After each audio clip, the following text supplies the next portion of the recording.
Hello children, how are you? I hope you all are doing good. Children, now we will do educating mother.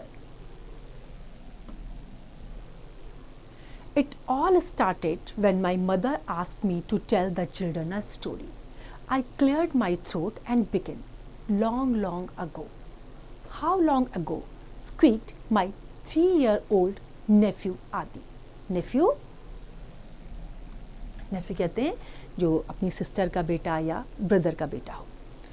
Never mind, it was a long time ago. Let's get on with the story. Try telling my history teacher that, said my 12-year-old daughter Renu. She insists that I get all the dates right in my history test. अब जब mother ने उनको बच्चों को story सुनाने के लिए कहा तो ये घटना उस समय शुरू हुई. अब नरेटर ने जब स्टोरी सुनाना शुरू किया तो उसने उससे पहले अपना गला साफ किया और साफ करते हुए क्या कहा, लॉन्ग अगो. अब जैसे ही उन्होंने लॉन्ग अगो कहा तो जो 3 साल का ओल्ड नेफ्यू था आदि, उसने क्या पूछा कि कितना लंबा समय, हाउ लॉन्ग अगो. उसको जो है नरेटर ने कहा कि कोई बात नहीं, ये बहुत लंबे समय की बात है और हम इस स्टोरी को आगे शुरू करते हैं. Try telling my history teacher. अब बीच में जो उनकी 12 years old डॉटर थी रेनू, उसने कहा, उसने क्यों इस चीज़ पर इंसिस्ट किया, क्योंकि जितनी भी हिस्ट्री की डेट्स हैं उसको हिस्ट्री टेस्ट में वहाँ पर मिलती थी. I decided to ignore her. There was the girl called Goldilocks. अब उसको भी इग्नोर करते हुए उन्होंने स्टोरी को आगे कंटिन्यू करते हुए कहा कि एक लड़की थी जिसका नाम गोल्डीलॉक्स था.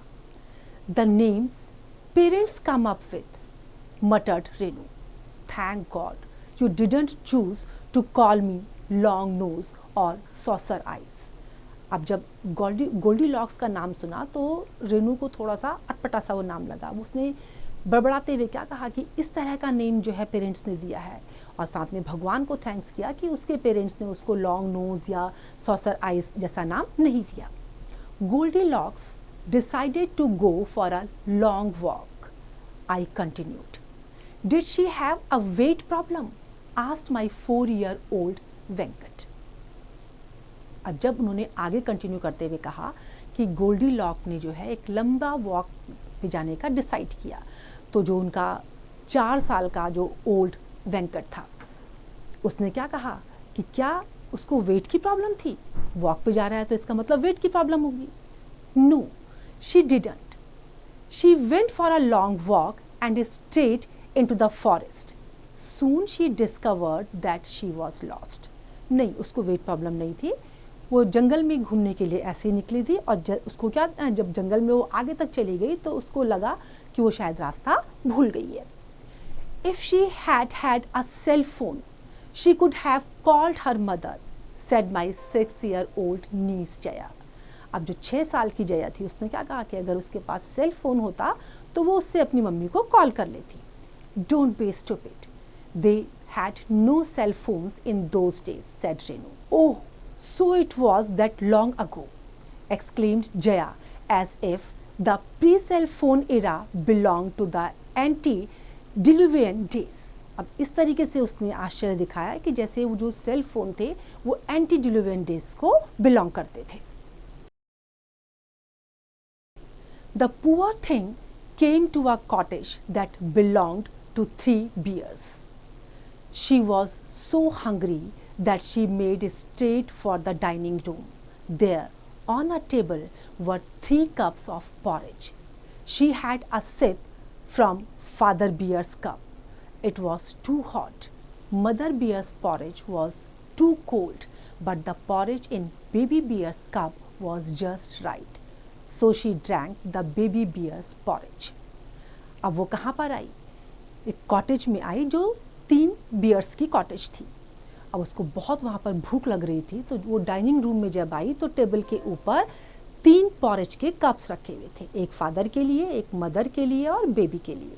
जो फादर वाला कप था वो कैसा था? बहुत हॉट था. जो मदर वाला कप था वो बहुत कोल्ड था. और जो पॉरेज बेबी बियर के लिए रखा हुआ था वो बिल्कुल ठीक था, ना गर्म था ना ठंडा था. तो बेबी बियर का जो पॉरेज था वो उसने खा लिया. Actually I think Goldilocks is a murder mystery, said Renu. Her reading consisted of a staple diet of thrillers and romances, and her thoughts tended towards the macabre. This was too much even for me, indulgent mother, though I was. A murder mystery. How can you be so stupid? अब रेनू ने क्या कहा कि जो Goldy locks की जो story है वो शायद क्या है, वो मर्डर मिस्ट्री है, और क्योंकि वो उसकी जो रीडिंग है वो ज़्यादातर जो स्टेपल फूड है या थ्रिलर से या रोमांस से भरी हुई होती है, और ये एक तरह की जो है मर्डर मिस्ट्री है, तो बड़ा उनको सरप्राइज हुआ कि कैसे तुम ये कह सकते हो कि ये मर्डर मिस्ट्री है. Well, how do we know it wasn't murder mystery? I have only heard your version of it. How do I know you haven't edited out all the interesting bits simply because you don't approve of murder stories? I think Goldilocks was an heiress. The house in the forest belonged to the person who stood to inherit the property if she died. Seeing her go into the forest, he must have put a bowl of poisoned porridge in the cottage. She must have drunk the porridge and died. The beers are only your invention. अब उनको क्या लगा कि हो सकता है कि वो कैसा रहा हो, उसमें पॉइजन रहा हो, और जब वो वहाँ गई हो तो उसने उसे खाया हो और मर गई हो, और बियर जो है वो केवल तुम्हारी इन्वेंशन हो, एक्चुअल में ऐसा ना हो. The little ones were drinking in her words with awe. Clearly, her version excited them more than mine did. Maybe Goldilocks was not the right choice. I would tell them some other story. I begin the story of Red Riding Hood. अब जो छोटे छोटे बच्चे जो वहाँ पे थे, उनके वर्ड्स ज़्यादा कन्विंसिंग लग रहे थे बजाय नरेटर के, तो उनको क्या लगा कि हो सकता है जो गोल्डी लॉक उन्होंने नाम चूज़ करा वो शायद सही नाम नहीं था, तो उन्होंने दूसरी स्टोरी शुरू कर दी. और किसकी स्टोरी शुरू करी? रेड राइडिंग हुड की story. Now red riding hood took a basket full of cakes and went off to visit her grandmother who lived alone in the forest. अब रेड राइडिंग हुड ने जो है एक basket ली जिसमें बहुत सारे cake थे, और अपनी ग्रैंडमदर को जो फॉरेस्ट में अकेले रहती थी उनके पास उनसे मिलने के लिए चले गए. Humans should not encroach on forest land. Encroach करना मीन्स अतिक्रमण करना. Said the environmentally conscious Jaya. जो पर्यावरण के प्रति बहुत सजग थी, बहुत कॉन्शियस थी जया, उसने क्या कहा कि ह्यूमंस को जो है फॉरेस्ट लैंड पर अतिक्रमण नहीं करना चाहिए. On the way red riding hood met a wolf and told it where she was going. The wolf took a shortcut to her grandmother's house and frightened off the old lady. Frightened off करना means डरा देना. जब रास्ते में red riding hood जो है Wolff से मिले तो उन्होंने बताया कि वो कहाँ जा रही हैं. वोल्फ ने शॉर्टकट लिया ग्रैंडमा के हाउस के लिए और उनको वहाँ पे डरा दिया. The wolf then dressed a grandma's clothes. Presently, Red Riding Hood arrived. She looked at the wolf and said, "Grandma, why are your ears so big?"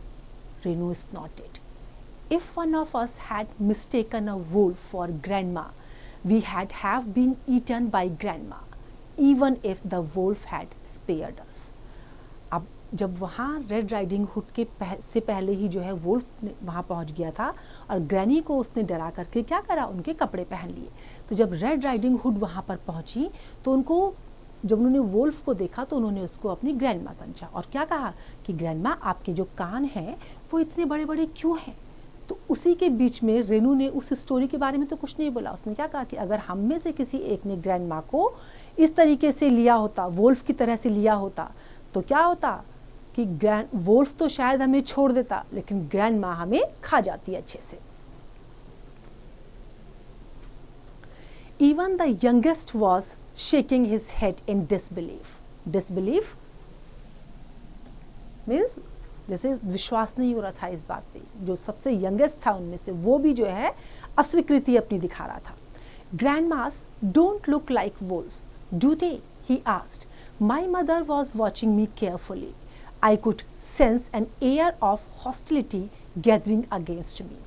अब जब उसने ये कहा कि क्या ग्रैंडमा वोल्फ की तरह से दिख सकती है, क्या ऐसा हो सकता है, तो मैं क्लियरली ये देख रहा था कि मेरी मदर जिस ढंग से मुझे देख रही थी, मुझे पक्का लग रहा था कि अब मेरे ऊपर जो है कुछ अटैक होने वाला है, वो मुझे डांटने वाली है। कुछ दुश्मनी की नज़रों से जो है वो उनको देख रही थी। Of course grandmothers don't look like wolves, forget red riding hood. I shall tell you the story of Cinderella. अब इस स्टोरी को भी छोड़ करके उन्होंने क्या कहा कि मैं तुम्हें सिंड्रेला की स्टोरी को सुनाता हूँ। Oh mother, not the simpering idiot who waited all her life for prince charming to save her. Simpering means जो फुलिश हो, मूर्खता वाला काम जिसने किया हो। She could have escaped her stepmother by getting herself a good education and job, said Renu. How could she have gone to school when she was made to do all the housework by her stepmother? I had her there. अब क्या हुआ, जब Cinderella की story के लिए उसने कहा तो उसने क्या कहा कि नहीं, ऐसी मूर्ख की स्टोरी मुझे नहीं सुननी, जो पूरी ज़िंदगी जिसने किसका वेट करा, प्रिंस चार्मिंग का, कि वो आएंगे और उसको बचाएंगे। अगर उसकी स्टेप मदर ने उसको अच्छी एजुकेशन दी होती तो शायद वो अपने आप अपने को बचा लेती, रेनू ने कहा। नाउ अब उसको ये लग रहा था कि जो स्टेप मदर थी वो तो चाहती नहीं थी उसको स्कूल भेजना, तो जब उसकी स्टेप मदर उसको स्कूल नहीं भेजना चाहती थी, उसके घर के कामों में उसको लगाया हुआ था, तो वो स्कूल कैसे जाती। She could have gone to night school. Anyway, mother, why are all the daft person in your stories girls? Who wrote these stories with a gender bias? Renu asked indignantly. अब रेनू को जो है बड़ा गुस्सा आया। उसने क्या कहा कि अगर वो सुबह नहीं जा सकती थी तो रात में जाती है स्कूल। लेकिन उसने क्वेश्चन पुट अप किया ग्रैंड मदर से कि उनकी जो भी स्टोरी है, उस हर स्टोरी में कौन है, एक जो कैरेक्टर है मेन, वो किसी लड़की का है। तो ये जेंडर बाइज्ड स्टोरी किसने लिखी है, क्यों लिखी है? It was difficult enough trying to keep 3 children out of mischief by telling them stories. It didn't help if one had to be politically correct too. I had to think of a story where the protagonist was male and preferably daft. अब क्या था, उनको क्या लग रहा था उनको कि जैसे ये बच्चे बार बार जो है शरारत क्रिएट कर रहे थे स्टोरी सुनाने में, तो अब उनके लिए इस तरह की स्टोरी होनी चाहिए थी जो पॉलिटिकली बिल्कुल करेक्ट हो, जिसका जो प्रोटैगनिस्ट हो वो मेल हो और डाफ्ट हो। What about Jack and beanstalk? अब जैक और बीनस्टॉक के बारे में उन्होंने पूछना शुरू किया। I have heard that one, said Venkat. That's the one where Jack plants a seed and very very tall plant grows from it overnight. अब उसकी स्टोरी क्या थी, क्या बोला वेंकट ने कि जो है जहाँ पर एक जैक जो है सीड प्लांट करता है और उसके बाद जो है बहुत सारे टॉल प्लांट्स रातों रात जो है वहाँ ग्रो कर जाते हैं। Did Jack use a genetically modified seeds? Asked Jaya. अब उसने क्या कहा कि जेनेटिकली वो मॉडिफाइड सीड्स थे कि रात में जो है डाले और रातों रात जो है वो एक दिन में सीड्स डाले और रातों रात जो है बहुत सारे पेड़ वहाँ से बाहर ग्रो कर गए। तो क्या वो जो सीड्स थे वो जेनेटिकली मॉडिफाइड सीड्स थे? It was no use, I had to think of something else. What about the old story of Patala Bhairavi where a man wears magic slippers that takes him wherever he wants to go? अब किसकी story को उन्होंने सोचा? पाटला भैरवी की, जहाँ पर जो मैन था वो मैजिक स्लीपर्स पहनता था और वो जहाँ उसकी मर्जी होती थी वहाँ उनको लेके जाता था। How were those slippers propelled? Asked Adi. What kind of fuel did he use? Asked Venkat. I fled. अब जब उसके ऊपर भी उसने क्वेश्चन पूछना शुरू कर दिया कि कैसा फ्यूल उसके लिए यूज़ किया हुआ था और किस तरीके से वो जो स्लीपर्स थे वो जो है आगे जाते थे, किस तरीके से वो चलते थे। जैसे ही वेंकट ने ये पूछा, जो नरेटर था वो वहाँ से भाग गया। I hope this story is clear to now. You have enjoyed the story. Now it's time to revise. You can revise it.